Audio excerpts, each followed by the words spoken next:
YouTube channel Indian bull versus bear Hindi में। आज के इस वीडियो में मैं भारतीय शेयर मार्केट के जो अभी फाइनेंशियल ईयर ख़त्म हुआ है 24-25 का, उसके परफॉर्मेंस में समीक्षा करूंगा। आगे बढ़ने से पहले एक बार डिस्क्लेमर को ध्यान से पढ़ लीजिए। तो ये एजेंडा है आज के इस वीडियो का, जो मैं समीक्षा करूंगा इन 8 पॉइंट्स के बेसिस पे करूंगा और फाइनली ये कंक्लूजन मैं आपके सामने रखूंगा और एक फ्यूचर आउटलुक, भविष्य के अगले आने वाले साल के बारे में क्या सोच है। तो पहला पॉइंट रहेगा मार्केट ओवरव्यू, दूसरा मेजर इवेंट्स, तीसरा आईपीओ, चौथा एफआईआर और डीआईआई, पांचवा रुपए और डॉलर का एक्सचेंज रेट, गोल्ड के और oil prices, next corporate actions, उसके बाद इकोनॉमिक डेटा, ये बहुत इंपॉर्टेंट रहने वाला है, और फाइनली रिटेल पार्टिसिपेशन। ये 8 पॉइंट देखने के बाद मैं फाइनली कंक्लूजन शेयर करूंगा और आउटलुक बताऊंगा। ठीक है, आगे बढ़ते हैं। सबसे पहले मार्केट ओवरव्यू देखते हैं। तो फाइनेंशियल ईयर 24-25 रहा, वो बहुत ही वॉलेटाइल रहा। कोई एक स्पेसिफिक ट्रेंड देखने को नहीं मिला, किसी महीने बहुत ज़्यादा अच्छा रिटर्न, किसी महीने बिल्कुल ज़बरदस्त करेक्शंस। तो इसको देखने के लिए तीन तरीके के इंडाइसेस मैं आपको ग्राफ के थ्रू शो करूंगा। निफ्टी के इंडाइसेस देखेंगे, इसमें मैं 5 इंडाइस दिखाऊंगा। सेक्टोरल इंडाइसेस, इसमें मैं 19 सेक्टर्स के जो इंडाइसेस हैं वो बताऊंगा। और ये मेजर इकोनॉमिक इंडाइसेस, इसमें मैं इंडिया के निफ्टी 50 इंडेक्स को बाकी जो टॉप 10 कंट्रीज है दुनिया की, उनके इंडेक्स से कंपेयर करूंगा उस फाइनेंशियल ईयर में। अब ये हो सकता है कि फाइनेंशियल ईयर इंडिया का तो अप्रैल से मार्च तक चलता है, किसी किसी देश का जनवरी से दिसंबर तक चलता है। लेकिन मैंने उन देशों का भी अप्रैल से मार्च तक का ही डेटा पिक किया है, जिसमें कि डेटा जो है वो, जो ड्यूरेशन है वो सेम रहे, जो रेंज है, डेट रेंज है वो सेम रहे, और उन 12 महीनों में उनका कैसा परफॉर्मेंस है उसको कंपेयर किया है। ठीक है, तो सबसे पहले शुरू करते हैं निफ्टी इंडाइसेस से। अच्छा, ये ग्राफ दिखा रहा है कि पिछले साल में फाइनेंशियल ईयर 24-25 में ये जो 5 इंडेक्स हैं कौन कौन से, Nifty 50, Nifty next 50, Nifty mid cap 50, Nifty small cap 250 और निफ्टी 500, इन 5 जो आपके इंडेक्स हैं, इन्होंने किस तरीके का परफॉर्मेंस दिया है। तो स्पेसिफिक उससे अपने को ज़्यादा मतलब नहीं है, अपन लोग एक ट्रेंड कैसा रहा वो देना चाह रहे हैं। अप्रैल यानी शुरुआत अच्छी रही, मई आते आते तक बिल्कुल नेग्लिजिबल रिटर्न हो गए, जो कि होता है, मई का महीना हिस्टोरिकली ज़्यादा अच्छा नहीं रहता है इंडियन मार्केट के लिए। जून में फिर से अच्छे रिटर्न दिए इंडेक्सेस ने, जुलाई में पॉजिटिव दिए लेकिन थोड़े कम हो गए, अगस्त में बहुत ही कम हो गए। तो यहाँ से थोड़ा सा डाउन होना चालू हुआ। सितंबर में ठीक ठाक सा रहा, हल्का सा बढ़ा, लेकिन सितंबर के बाद अक्टूबर आते ही एकदम से बहुत डीप करेक्शन। नवंबर दिसंबर में करीब करीब वही स्थिति रही, जनवरी में और फर्दर करेक्शन, फरवरी में और फर्दर करेक्शन, और मार्च में जाके थोड़ा सा फिर सुधरा मार्केट। तो आप अगर देखोगे तो मोटा मोटी नेगेटिव ट्रेंड ऐसा ही आपको कुछ देखने को मिल रहा है। एक मार्च में तो जरूर ये थोड़ा सा इसने रिकवर कर लिया, लेकिन ओवरऑल अगर आप देखोगे तो ये डाउनवर्ड ट्रेंड ही रहा मार्केट में पूरे साल पिछले। आप स्पेसिफिक इंडेक्स की बात करोगे तो निफ्टी 50 ने 5.32% का रिटर्न दिया पूरे फाइनेंशियल ईयर में। निफ्टी नेक्स्ट 50 ने 4% से भी कम का 3.99% का दिया। निफ्टी मिड कैप 50 ने 7.65% का दिया।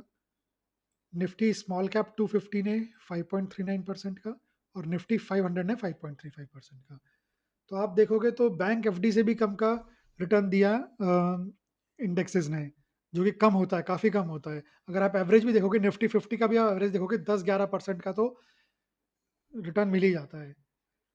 ठीक है, अब अपन लोग क्या करते हैं कि ये देखते हैं कि जो ये पांचों इंडाइसेस हैं, इनका परफॉर्मेंस, एक तो अभी 24-25 का साल निकला, उससे पिछला साल जो 23-24 का है उसके हिसाब से कैसा रहा, और जो 10 साल का कैगर है उसके हिसाब से कैसा रहा, उससे कंपेयर करते हैं। तो अगले ग्राफ में वो देखते हैं। अब इस ग्राफ में ये जो ग्रीन कलर के मार्बल आपको दिख रहे हैं, ये पिछला साल यानी FY 24-25 फाइनेंशियल ईयर वो दिखा रहा है। ये ऑरेंज कलर के मार्बल जो हैं, ये उससे पिछला फाइनेंशियल ईयर 23-24 का जो था वो, उसके रिटर्न्स दिखा रहा है। और ये जो ग्रे कलर का मार्बल है, ये 10 ईयर CAGR दिखाता है। अगेन सेम वो 5 इंडेक्स जो अपन ने देखे थे, Nifty 50, Nifty next 50, Nifty mid cap 50, Nifty small cap 250 और निफ्टी 500। इन पांचों का परफॉर्मेंस देखते हैं। एक चीज तो आपको क्लियरली मेरे ख्याल से देखते समझ में आ गई होगी कि फाइनेंशियल ईयर 23-24 के जो रिटर्न्स हैं किसी भी इंडेक्स के आप देख लो वो बिल्कुल ही अलग ही लेवल पे हैं। ये इस बार के हैं और ऊपर वाले जो है वो उससे पिछले फाइनेंशियल ईयर के हैं। निफ्टी 50 की बात करें 5.32, उससे पिछले साल में 28.61। इस बार 4%, उससे पहले 60%। इस बार 7.5%, उसके पहले 60%। स्मॉल कैप इस बार करीब 5.5%, उसके पिछले साल 63%। निफ्टी 500 5.5%, उसके पिछले साल करीब 40%।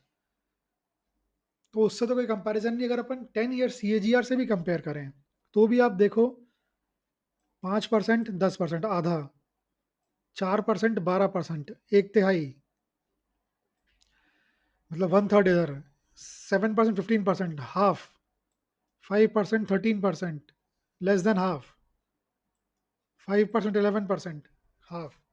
तो आप देख रहे हो इवन जो 10 ईयर CAGR है उससे भी आधा परफॉर्मेंस भी नहीं दे पाए इंडेक्स जो है अभी इस वाले फाइनेंशियल ईयर में। तो खराब जो कहना जो है इस पिछले साल को गलत नहीं होगा बिल्कुल भी। अब सेक्टोरल इंडेक्सेस देते हैं, जो सेक्टर्स हैं उन्होंने कैसे परफॉर्म किया। इसमें मैंने 19 मेन सेक्टर्स को इंक्लूड किया है। इसमें ये जो ग्रीन वाले हैं ये पिछला भी जो 24-25 का फाइनेंशियल ईयर उसको बताता है, ये 23-24 को बता रहा है, ठीक है ना। और ये जो ये लाइन है ये 10 साल का CAGR दिखा रही है। तो अगर आप इसमें ध्यान से देखोगे तो मुझे केवल दो सेक्टर समझ दिख रहे हैं जिन्होंने उससे पिछले वाले फाइनेंशियल ईयर को आउट परफॉर्म कर दिया। एक तो ये फाइनेंशियल सर्विसेज और दूसरा ये मीडिया। इन दो सेक्टर्स ने तो 24-25 में ज़्यादा अच्छा परफॉर्मेंस दिया है 23-24 के मुकाबले। लेकिन उसके अलावा बाकी के 17 सेक्टर जो इसमें मैंने स्टडी में इंक्लूड किए किसी ने भी आसपास भी नहीं नजर आया। अगर आप और बिल्कुल ही बदतर स्थिति देखोगे तो आप ये देखो, रियलिटी पिछले से पिछले साल 132%, पिछले साल -5%। CPSC और बड़ा कमाल देखो आप ये 23-24 में करीब करीब 100%, 24-25 में 50% से भी कम नेगेटिव, वो भी नेगेटिव 50%। कोई सा भी आप देख लो सब जगह यही हालत है। PSU बैंक देखो 90% पॉजिटिव, -10% पिछले साल। तो मतलब कहने की बात यह है कि चाहे ओवरऑल इंडेक्स लेवल पे देख लो, चाहे सेक्टर के लेवल पे देख लो, आप किसी भी लेवल पे देख लो, पिछला साल जो है वो काफ़ी खराब साल रहा इंडियन शेयर मार्केट के लिए, है ना। अच्छा, अब ये देखते हैं कि केवल ये खराब रहा तो कितना खराब रहा, बाकी जो टॉप 10 कंट्रीज हैं उनसे कंपेयर करते हैं। तो ये ग्राफ जो है ये दिखा रहा है कि टॉप 10 कंट्रीज में बाकी से कंपैरिजन में इंडिया यहाँ पे 5.32, ये निफ्टी 50 का रिटर्न है पिछले साल का। मैं जब भी पिछला साल बोल रहा हूँ ये मैं फाइनेंशियल ईयर 24-25 की बात कर रहा हूँ, जो अभी 8-10 दिन पहले अभी खत्म हुआ है। 31 मार्च 2025 को जो खत्म हुआ है वो मैं फाइनेंशियल ईयर बोल रहा हूँ क्योंकि नए फाइनेंशियल ईयर में आ गए, इसीलिए मैं उसको पिछला साल बोल रहा हूँ। ठीक है, तो इंडिया 5.32%। सबसे सबसे बेहतरीन परफॉर्मेंस देखा जाए तो जर्मनी का रहा। जर्मनी नंबर 1 पे 20.07% का रिटर्न, और जापान नंबर 10 पे सबसे खराब परफॉर्मेंस जापान का -11.77% का रिटर्न दिया। जर्मनी के बाद जो और अच्छे परफॉर्मेंस कनाडा ने नंबर 2 पर है 12.40%। इटली नंबर 3 पे रहा 10.36%। चाइना जो है वो नंबर 4 पे रहा 9.68। यूके नंबर 5 पे रहा करीब करीब 8%। US नंबर 6 पे रहा करीब 6.81%। इंडिया जो है वो नंबर 7 पे रहा, 10 में से 7वें पे रहा 5.32%। ब्राज़ील 8वें पे रहा 1.68%। फ्रांस 9th नंबर पे रहा, ये भी नेगेटिव रिटर्न दिया इसने भी -5.06 का। तो इंडिया जो है वो 7वें नंबर पे रहा टॉप 10 में से उस ड्यूरेशन में, अप्रैल 2024 से मार्च 2025 के बीच में। ठीक है, अब ये देखते हैं कि कुछ मेजर इवेंट्स क्या रहे पिछले 12 महीनों के जिन्होंने मार्केट पे इम्पैक्ट डाला है ना। तो ये रहे वो। मैंने क्या किया, जब मैंने इवेंट्स निकालने बैठा तो वो 50 इवेंट्स मेजर इवेंट्स में से आ गए। किसी तरीके से उनको शॉर्टलिस्ट करते करते 10 पर लेकर आया, जो मैनेजेबल एक नंबर है। तो ये 10 मेजर इवेंट्स मुझे समझ में आए। ये डोमेस्टिक ग्लोबल सारे इवेंट्स मिला के हैं, सबका वो है। पहला जो है मार्केट करेक्शन। अब क्या हुआ कि एक जनरल बात मार्केट में ये फैल गई, जो कि प्रोबेबली सही भी थी, कि जो इंडिया का मार्केट है वो ओवर वैल्यूड है। महंगा मार्केट है, उतना वो डिजर्व नहीं करता जितना उस समय उसकी वैल्यूएशन है। इससे क्या हुआ कि करेक्शंस आया मार्केट में, मेजर करेक्शंस। सितंबर तक ठीक चला, पहले 6 महीने साल के जो है मार्केट ठीक चला। सितंबर के आखिरी सप्ताह में करीब करीब 25-26 सितंबर के आसपास, तब से मार्केट में करेक्शन आना चालू हुआ, जो कि अगले 5 महीने तक लगातार चला। अक्टूबर, नवंबर, दिसंबर, जनवरी और फरवरी, 5 महीने करेक्शन चला।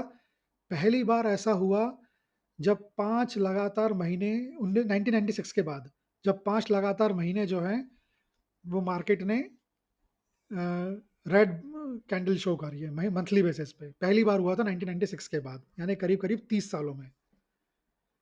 जैसे हम अपन ने देखा था निफ्टी 50 के जो रिटर्न्स थे वो 5.32% के थे, पूरे ईयरली रिटर्न, जो कि 10 साल का एवरेज, जो कि दस साल का CAGR जो है 10-11% का, उससे भी कम है। सेकेंड पॉइंट जो मेजर इवेंट रहा वो Q3। जो कंपनी का Q3 का रिजल्ट था वो बहुत अच्छा नहीं आया। ग्रोथ स्लो हो गई थी जीडीपी की। ग्रोथ रेट है वो 5.4% की रह गई थी Q2 में, मालूम चला था, ये इन्फॉर्मेशन आई थी। Third point, FIIs outflows and DII support. भाई FIIs तो पिछले 5 साल से करीब करीब नेट सेलर ही हैं इंडियन मार्केट में। पिछले करीब करीब 5 साल से, शायद 1 साल इन्होंने बस नेट बायर रहे, 5 साल से ये लोग नेट सेलर ही हैं। लेकिन जो मार्केट को फिर भी संभाल लिया वो रहा DIIs ने। FIIs ने 4 लाख करोड़ रुपए का माल बेचा कैश मार्केट में पूरे साल भर में, लेकिन DII ने 6 लाख करोड़ का खरीद लिया। आप सोचो, DII ने जब 6 लाख करोड़ का 50% ज्यादा का माल खरीद लिया, तब तो ये हालत रही कि कुल मिला के निफ्टी 50 का 5% का रिटर्न रहा। अगर DII कमजोर पड़ गए होते तो क्या ही होता, वो इमेज करना भी मुश्किल है उस सिचुएशन में क्या हो रहा होता आज। नेगेटिव में रिटर्न होते, ये कहना भी एक छोटी ही बात होती। चौथा पॉइंट था इकोनॉमिक सर्वे। इकोनॉमिक सर्वे ने ये बताया कि भाई फ्यूचर ग्रोथ जो है उसका पोटेंशियल है, लेकिन फिर भी उससे ये नहीं हुआ कि मार्केट का करेक्शन रुक गया। मार्केट का करेक्शन फिर भी चलता ही रहा। पांचवा पॉइंट, US टैरिफ पॉलिसीज। भाई सितंबर, अक्टूबर, नवंबर के आसपास US के प्रेसिडेंशियल इलेक्शंस का रिजल्ट आ गया था। डोनाल्ड ट्रम्प इलेक्शन जीत गए थे, और आते ही उन्होंने जो टैरिफ टैरिफ का तांडव तांडव मचाया है। टैरिफ ही टैरिफ, हर चीज़ में tariff, reciprocal tariff, retaliatory tariff, generalize tariff, country specific tariff, हर तरीके का बस टैरिफ ही टैरिफ की बात कर रहे हैं। और कई सारे टैरिफ लगा भी चुके, 25% एल्यूमिनियम वगैरह पे लगा दिया था। कंट्री स्पेसिफिक टैरिफ लगाया, रेसिप्रोकल टैरिफ वो अब तो खैर अब आया है इस फाइनेंशियल ईयर में। लेकिन उनके आने के बाद से ही ये टैरिफ की बातें शुरू हो गई, और टैरिफ की शुरू होते ही ट्रेड वॉर के लोगों को आशंकाएं जाग गई। और एक चीज़ देखिए, एक चीज़ समझने वाली बात है कि शेयर मार्केट को कभी भी ना अनसर्टेनिटी पसंद नहीं आती। खराब न्यूज़ है आए, शेयर मार्केट थोड़ा जो भी ऊपर नीचे होगा हो जाएगा, फिर अपना सेटल हो जाएगा और आगे का काम पे बढ़ जाएगा। अनसर्टेनिटी रहती है ना, कि आज सुबह उठे तो जी आज नया टैरिफ लग गया, कल रात को सोए थे तब तक कुछ और बातें हो रही थी, कल सुबह उठे तब कुछ नई बातें होने लग गई। इस तरीके की चीज़ें फ्लिप फ्लॉप जो चीज़ें होती है ना, उससे बहुत दिक्कत होती है। अब देखो, एक चीज़ समझने की बात है कि अमेरिका जो है दुनिया की नंबर 1 इकोनॉमी है। इंडियन इकोनॉमी से 4-5 गुना बड़ी इकोनॉमी है। ठीक है? तो वहाँ के मार्केट में या वहाँ की खबरों का इंडियन मार्केट पे जो प्रभाव है पड़ना स्वाभाविक सी बात है, और वो पड़ता ही आ रहा है। तो वो चीज़ अपनी मानने वाली है कि US मार्केट में अनसर्टेनिटी रहेगी तो इंडियन मार्केट में भी फ़र्क पड़ेगा ही पड़ेगा। अगला पॉइंट था US federal reserve. US federal reserve ने ये डिसाइड किया कि भाई फ्यूचर रेट कट्स जो हैं वो बहुत अब कम होंगे, सोच समझ के होंगे। एक बार डिक्लेयर किया था कि 2 से 3 से 4 रेट कट तक कर सकते हैं। फाइनली उन्होंने डिसाइड किया कि नहीं भाई 2 सालों में अगले 2 रेट कट या 3 रेट कट करेंगे बस। उससे बहुत नेगेटिव फ़र्क पड़ा बाज़ारों पे। जियोपॉलिटिकल टेंशन्स, भाई रशिया यूक्रेन वॉर तो दूसरा तीसरा साल हो गया, अभी तक रोकने का नाम नहीं ले रहा है।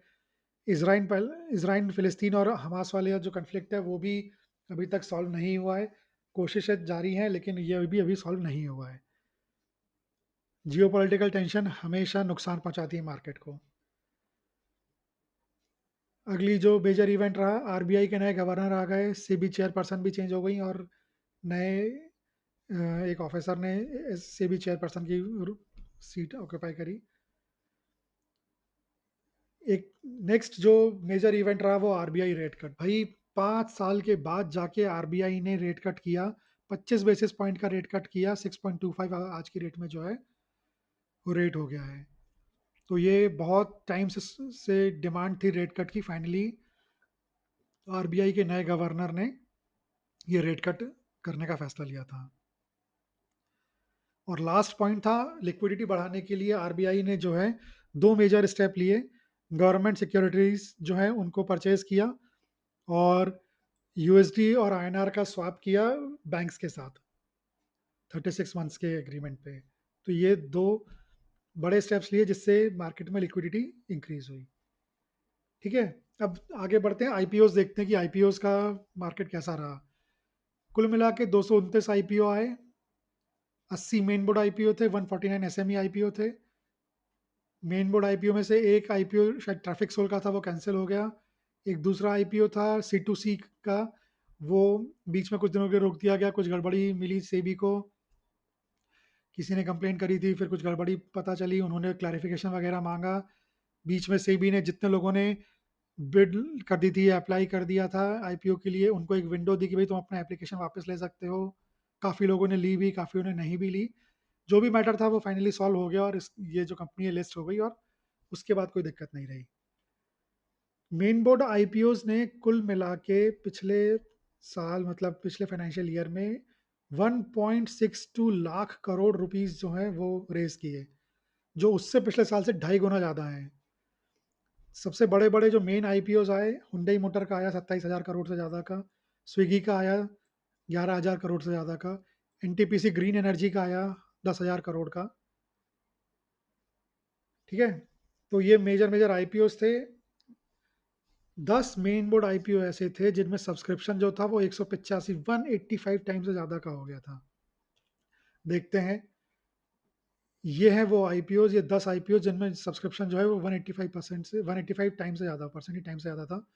इसमें तो 320 गुना सब्सक्रिप्शन हो गया था भाई, 220 से ज़्यादा, 220 से ज़्यादा, तो मतलब कुल मिला के बहुत ही ज़बरदस्त तरीके से, मतलब नशा सा हो गया था एक समय। तो आईपीओ का ये हालत हो गई थी कि सितंबर अक्टूबर नवंबर के जो मार्केट क्रैश हुआ था उसके मतलब करेक्शन हुआ था उसके पहले तो कोई भी आईपी ले आओ, आईपीओ ले आओ, मतलब मेन बोर्ड आईपीओ तक के आप देखो 200-200% के सब्सक्रिप्शन हो रहे हैं। ये एसएमई आईपीओ में देखा जाता था कि इतने परसेंट के हो गए। मेन बोर्ड तो आईपीओ 10-12% सब्सक्राइब हो गए, 10-12 गुना सब्सक्राइब हो गए, ऐसा होता था। लेकिन पिछले साल तो आग लग गई थी। लेकिन जैसे ही मार्केट में करेक्शन हुआ, नवंबर दिसंबर के बाद आप देखो बिल्कुल ही बाकी आईपीओ की भी वही हालत हो गई। उसके बाद के आईपीओ जो आए थे जनवरी फरवरी मार्च में, उनकी तो हालत ही खराब हो गई। अच्छा, ये तो हो गया सब्सक्रिप्शन। अब टॉप 10 देखते हैं जिनके रिटर्न सबसे अच्छे रहे। तो जिन लोगों का आईपीओ का अलॉटमेंट मिल गया था, उनमें ये 10 ऐसे हैं जिनका जो रिटर्न है वो बहुत बढ़िया रिटर्न दिया। टॉप 10 रिटर्न इनने दिया है पिछले साल। ठीक है, अब आगे बढ़ते हैं, एफ और डी को देखते हैं। भाई ये एफ और डी को, एफ की क्या ही बात करी जाए, एफ के लिए ये वाला साल भी उन्होंने धोखा ही दिया। नेट सेलर्स थे वो लोग, उन्होंने ज़्यादा माल बेचा सालाना, मतलब ईयरली उस पर खरीदा जितना उसके मुकाबले, और वो भी काफ़ी ज़्यादा था। आपको मैं आगे दिखाऊंगा। ये जो ग्रीन वाली लाइन है, ये डी ने कितना परचेज किया वो बताती है, और ये जो ये वाली लाइन है, ये एफ ने कितना परचेज किया वो बता रही है। तो आप देखो इसमें क्लियरली दिख रहा है कि डी तो जो है हमेशा जीरो से ऊपर ही रहे। इधर देखो आप, पूरे साल भर में एफ ने जो है डी जो है खरीदा ही है सामान, और ये डी ने आप देखो, एफ ने आप देखो सॉरी, खरीद बेचा ही बेचा है। तो पूरे साल में डी ने खरीदा, एफ ने बेचा, केवल 4 महीने ऐसे रहे, जून, जुलाई, सितंबर और मार्च। ये 4 महीने ऐसे रहे जब एफआईआईज़ ने नेट खरीदारी करी। नहीं तो एफआईआईज़ ने केवल बिकवाली ही बिकवाली करी थी। ये 4 महीने में केवल इन्होंने नेट खरीदारी करी, कुछ बहुत बड़ा कुछ अमाउंट नहीं था। आप देखो 2000, 5000, ये थोड़ा ठीक था सितंबर वाला, और उसके बाद इन्होंने गिरा दिया पूरा मार्केट, ठीक है? और ये मार्च का भी ठीक-ठाक सही है, कुछ खास नहीं है। ठीक है, अब एक ये देखते हैं कि ये तो पिछले साल का हुआ। अब पिछले 5 साल का देखते हैं क्या डेटा बताता है। ये पिछले 5 साल का डेटा है, इसमें ये वाला जो मार्बल है ये डीआईआईएस बताता है, और ये वाला मार्बल जो है ये एफआईआईएस को बताता है। जैसा कि मैंने वीडियो में पहले बताया था, ये 2020-21 का फाइनेंशियल ईयर वो लास्ट फाइनेंशियल ईयर था जब एफआईआईज़ ने नेट बाय किया था, ठीक है? उसके बाद से तो आप देखो कोई सा भी साल उठा लो, नेट सेलर ही रहे हैं ये लोग। इन्होंने कुल मिला के जो पिछले ईयर जो भी खत्म हुआ है साल, इसमें तो 4 लाख करोड़ का कैश मार्केट का ग्राफ है ये। ये 4 लाख करोड़ का सामान बेच दिया इन्होंने। इसके अगेंस्ट डीआईएस देखो, केवल ये जो 2020-21 का फाइनेंशियल ईयर था, तब ये नेट सेलर थे। उसके बाद से तो इन्होंने मार्केट में पैसा झोंका ही झोंका है, बिल्कुल देख रहे हो आप। अभी जो इसमें तो कमाल ही कर दिया, 6 लाख करोड़ का सामान उठा लिया। बहुत ही बेहतरीन। ठीक है, ये हो गया। अब आगे बढ़ते हैं, अब देखते हैं कि रुपीज़ और डॉलर का एक्सचेंज रेट का क्या स्थिति रही। रुपीज़ और डॉलर के एक्सचेंज रेट की बात करें, पिछले साल, पिछले फाइनेंशियल ईयर में 23-24 वाले में एक डॉलर जो था वो 83.37 रुपीज़ का था। इस फाइनेंशियल ईयर के खत्म होते होते तक वो 85.58 का आ गया। ये बहुत ज़्यादा बड़ा डिफरेंस दिख नहीं रहा, लेकिन जिन लोगों ने मार्केट को क्लोजली वॉच किया होगा, न्यूज़ देखी होंगी, उनको पता होगा एक समय जो है ना 88.10 रुपीज़ तक पहुंच गया था। आग लग गई थी भाई साहब, बिल्कुल मार्केट में त्राहिमाम त्राहिमाम हो गया था, कोहराम मच गया था ये इस समय जब यहाँ तक पहुंच गया था। गोल्ड की बात करें, गोल्ड तो अलग ही लीग में है भाई, गोल्ड तो पता नहीं दुनिया से अलग चल रहा है। गोल्ड पिछले फाइनेंशियल ईयर जब क्लोज हुआ था तब 65,000 रुपए के आसपास था। गोल्ड का प्राइस एग्जैक्टली पता करना मुश्किल हो जाता है, अलग अलग जगह पे अलग अलग चलता रहता है, लेकिन 65,000 रुपए के आसपास 10 ग्राम गोल्ड, 24 कैरेट गोल्ड था। ये साल जब खत्म हुआ 31 मार्च 2025 में, तब तक जो है वो 91,000 पे करीब करीब पहुंच गया था एवरेज ऑनर। 40% गोल्ड, देख रहे हो, 40% एक साल में। सबसे ज़्यादा तो एक बार तो करीब करीब 92,000 तक भी पहुंच गया था, बीच में एक बार टच कर गया था। लेकिन आप एक चीज़ समझो कि गोल्ड जो है ना, हमेशा से ही जब भी मार्केट में अनसर्टेनिटी रहती है, गोल्ड के प्राइस हमेशा ऊपर भागते हैं। और इससे ज़्यादा अनसर्टेनिटी का समय तो क्या ही होगा जितना आज की डेट में। एक चीज़ आज घोषणा होती है, कल सुबह वो और बढ़ जाती है, पलट जाती है, तीसरे दिन कुछ और हो जाता है, चौथे दिन कुछ और हो जाता है, पाँचवें दिन कहीं नई कहानी कुछ चालू हो जाती है। अगले दिन किसी रात को नया सपना आता है, अगले दिन आके उस सपने को वो कुछ और बोल जाता है। मतलब कुल मिला के मार्केट को समझ में ही नहीं आ रहा कि डायरेक्शन क्या है। तो गोल्ड के दाम भागे जा रहे हैं बिल्कुल। ऑयल प्राइसेस की बात करी जाए तो ये एक थोड़े कलेजे को ठंडक पहुँचाने वाली चीज़ लग रही है। पिछले फाइनेंशियल ईयर में एफवाई 23-24 में $82.58 पर बैरल था, जो कि फाइनेंशियल ईयर ये वाला 24-25 से खत्म होते होते 79.47 पे गिर गया। तो ये एक अच्छी बात रही। बीच में एक बार तो 72 के आसपास तक करीब करीब पहुंच गया था। तो जो है ये बहुत अच्छी बात रही कि जो ऑयल प्राइसेस एटलीस्ट कम हो रहे हैं, वो एक एटलीस्ट पॉजिटिव बात है। अब कॉर्पोरेट एक्शंस देखते हैं, मेजर कॉर्पोरेट एक्शंस क्या रहे। फंड रेजिंग, भाई इंडियन कॉर्पोरेशंस ने करीब करीब 20 लाख करोड़ का फंड रेज कर लिया, इक्विटी और डेट इंस्ट्रूमेंट से मिला के पिछले फाइनेंशियल ईयर में। कमाल का 20 लाख करोड़। आप देख रहे हो, डीआईआईज ने 6 लाख करोड़ का माल खरीदा था कैश मार्केट में। इंडियन कंपनीज ने 20 लाख करोड़ के फंड रेज कर लिए। बोनस शेयर, बहुत सारी कंपनीज ने बोनस शेयर डिक्लेयर किया, आरआईएल ने, बीएसई ने, ग्रीन लैम्प ने, ऐसी बहुत सारी कंपनीज ने किया। स्टॉक स्प्लिट्स बहुत सारी कंपनीज ने ये भी किया, श्रीराम फाइनेंस हो गई, आईओएल केमिकल्स हो गई, ऐसी बतेरी कंपनीज हैं। डिविडेंड्स हर साल कंपनीज देती हैं, इस साल भी दिया है। वेदांता ने दिया, इंफोसिस ने 21 रुपये का, एनएमडीसी लिमिटेड ने, वेदांता ने तो मल्टीपल टाइम्स दिया। खैर, कुछ मेजर डीमर्जर की बात करें, siemens limited, ITC limited, ITC ने अपने होटल बिजनेस अलग कर दिया। कुछ मर्जर्स की बात करें तो वही मर्जर्स में आईसीआईसीआई बैंक और आईसीआईसीआई सिक्योरिटी मर्ज हो गई। ये सांघी इंडस्ट्रीज और पेन्ना सीमेंट इंडस्ट्री जो है वो अदानी की अंबुजा सीमेंट में मर्ज हो गई। बायबैक्स की बात करें, कुछ कंपनी ने बायबैक्स भी किया। बजाज ऑटो ने 4,000 करोड़ का बायबैक किया। इंडस टावर का बायबैक जो है वो 2,640 करोड़ का। औरबिंदो फार्मा का 750 करोड़ का। ऐसे बहुत सारी कंपनी ने बायबैक्स भी किया। तो ये मेजर कॉर्पोरेट एक्शंस थे। अब इकोनॉमिक डेटा देखते हैं, बहुत ही इंपॉर्टेंट चीज़ है इकोनॉमिक डेटा। तो इकोनॉमिक डेटा में सबसे पहले देखेंगे जीडीपी। अच्छा, जीडीपी भी देखने से पहले भाई एक पॉइंट मैं क्लियर करना चाहता हूँ, जो खासतौर पर नए लोगों को कन्फ्यूजन हमेशा रहता है। जीडीपी ग्रोथ और जीडीपी ग्रोथ रेट दो अलग अलग चीज़ें हैं। आप एक चीज़ समझो, 100 रुपए से 120 रुपए होता है, ठीक है? ये 20% का ग्रोथ रेट है। 120 से 132 होता है, तो ये ग्रोथ है 12 की, लेकिन ग्रोथ रेट है 10 का। ठीक है, समझ रहे हो आप? तो 100 से 120 में ग्रोथ रेट था 20 का, 120 से 132 में ग्रोथ रेट है 10 का। तो ग्रोथ रेट कम हुआ है, 20% से 10% पे आ गया, लेकिन ग्रोथ बढ़ी है। 100 से 120 हुआ, 120 से 132 हो गया। ठीक है, तो ये पॉइंट ध्यान रखना, ये थोड़ा कभी कोई कंफ्यूजन आ जाती है। तो फाइनेंशियल ईयर 24 में जो ग्रोथ रेट था वो 9.2% का था। फिर जो है फर्स्ट एडवांस एस्टीमेट में इस फाइनेंशियल ईयर के, फाइनेंशियल ईयर 25 के लिए फर्स्ट एडवांस एस्टीमेट में ग्रोथ रेट, जो जीडीपी ग्रोथ रेट है वो 6.4 का बताया गया। सेकेंड एडवांस एस्टीमेट में 6.5 का ग्रोथ रेट प्रोजेक्ट किया गया। और फाइनली जो है, अभी फाइनल फिगर्स आए नहीं है, लेकिन अराउंड 6.5 के आसपास ही ये जो है सेटल होने का है। तो आप देखो 9.2% से 6.5% के आसपास ग्रोथ रेट रह गया। ये फाइनेंशियल ईयर 21, जब कोरोना वाला साल खत्म हुआ था, जो फाइनेंशियल ईयर था, उसके बाद से सबसे खराब साल रहा है ग्रोथ रेट के हिसाब से। ग्रोथ हो रही है, जीडीपी ग्रोथ बढ़ रही है, जीडीपी ग्रोथ रेट जो है वो सबसे कम रहा है इस वाले फाइनेंशियल ईयर में। अगर आप क्वार्टरली बेसिस पे भी जीडीपी की ग्रोथ देखोगे ना, Q1 में प्रोजेक्टेड थे 6.9% की, आई कितने 6.7% की, यानी कि 2.9% का डेविएशन।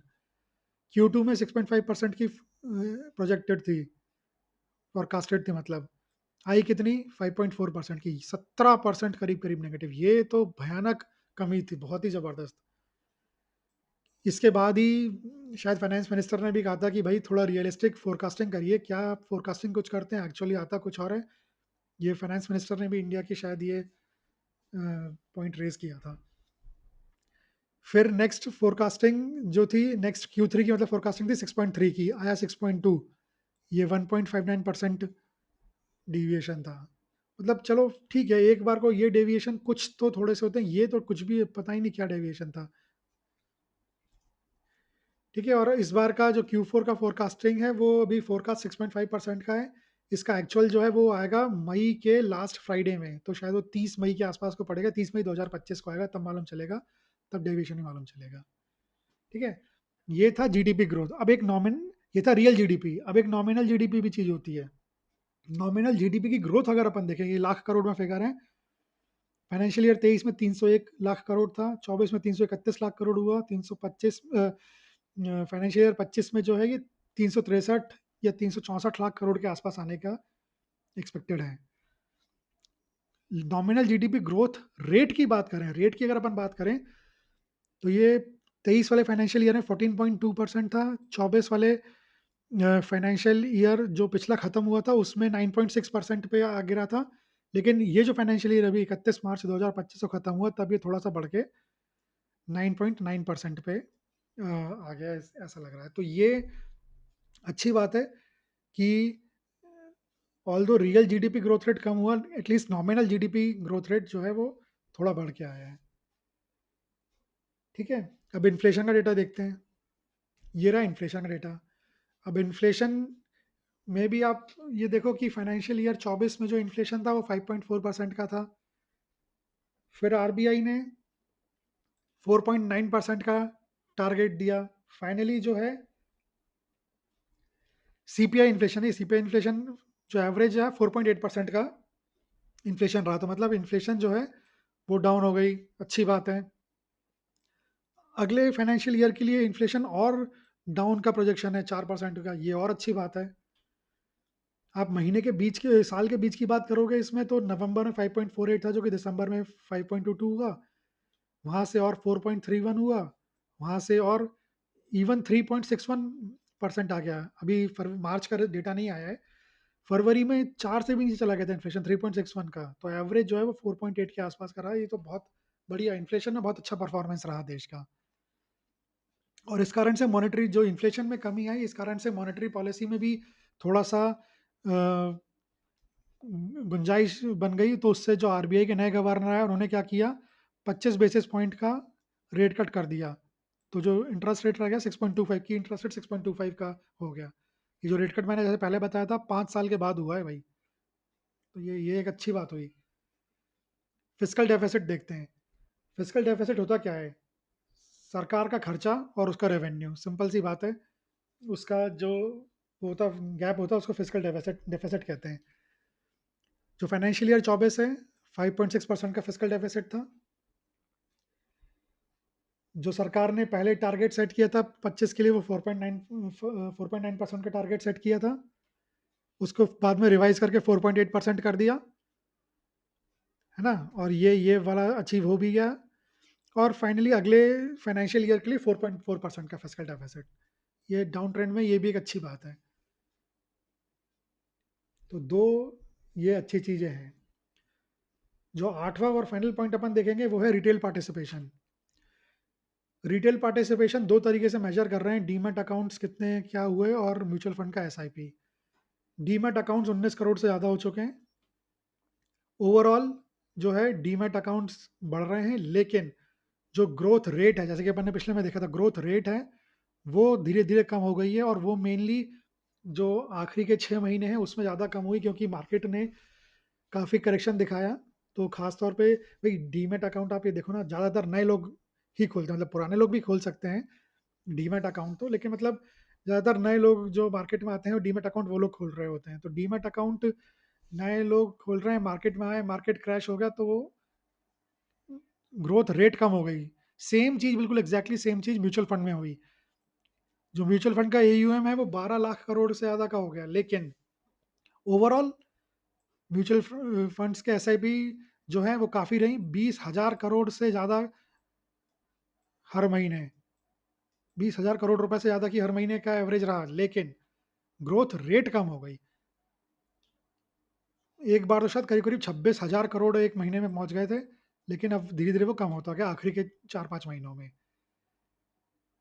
एसआईपी स्टॉपेज रेशियो एक इम्पॉर्टेंट चीज़ है, ये भी बढ़ गया, जबकि मतलब ये बताता है कि कितने एसआईपी जो हैं वो स्टॉप हो रही हैं, तो ये भी बढ़ गया, ये भी एक चिंताजनक बात रही, जो कि होपफुली अब अगर इस साल मार्केट ने अच्छा रिटर्न दिया तो ये इम्प्रूव हो जाएगा।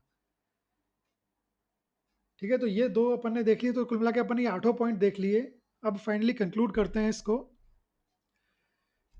जो 24-25 का साल है, उसको एक चीज़ अपन कह सकते हैं कि भाई ग्लोबल अनसर्टेनिटी, दुनिया की अनिश्चितताओं के बीच में रेज़िलिएंट ग्रोथ अपने देश ने दिखाई, अपने मार्केट ने दिखाई।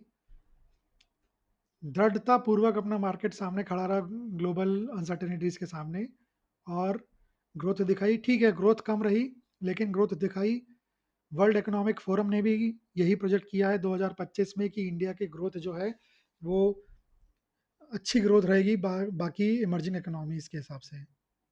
ठीक है, की टेक अवेज की अपन बात करें, जीडीपी की ग्रोथ अच्छी रही, ग्रोथ रेट थोड़ा सा कम हुआ लेकिन ग्रोथ अच्छी रही, इन्फ्लेशन कंट्रोल में रहा, फिजिकल प्रूडेंस जो है वो ध्यान में रखा काफ़ी, डोमेस्टिक डिमांड बढ़ी आखिरी के 2-3 महीनों में, दिसंबर जनवरी फरवरी में थोड़ा सा इस पे वो हुआ, अदरवाइज ये भी अच्छी रही। इन्वेस्टमेंट फिर से होने लगे, एक्सटर्नल सेक्टर्स ने अच्छा परफॉर्म किया, और इन्वेस्टर का सेंटीमेंट एक चीज़ है जिसको थोड़ा सा देखना पड़ेगा। अगले साल की बात करें, अगला फाइनेंशियल ईयर 25-26 का जो है, इसमें फिर वही वाली बात है, सतर्कता बरतनी पड़ेगी। व्यू पॉजिटिव ही है, लेकिन थोड़ी सतर्क रहना पड़ेगा। कुछ चैलेंजेस लेकिन अगले साल के लिए जो रहेंगे, ग्रोथ के मोमेंटम को मेंटेन करना एक चैलेंज रहेगा। इन्फ्लेशन काफ़ी अच्छी तरीके से कंट्रोल हुई है, उसको बढ़े नहीं, वो ध्यान रखना एक रहेगा। फिस्कल कंसोलिडेशन ध्यान रखना पड़ेगा कि भाई कर्ज वगैरह ज़्यादा ना बढ़े। Structural reforms, ease of doing business वगैरह चीज़ करनी पड़ेगी जिसमें कि कॉन्फिडेंस रहे इंडियन मार्केट पे।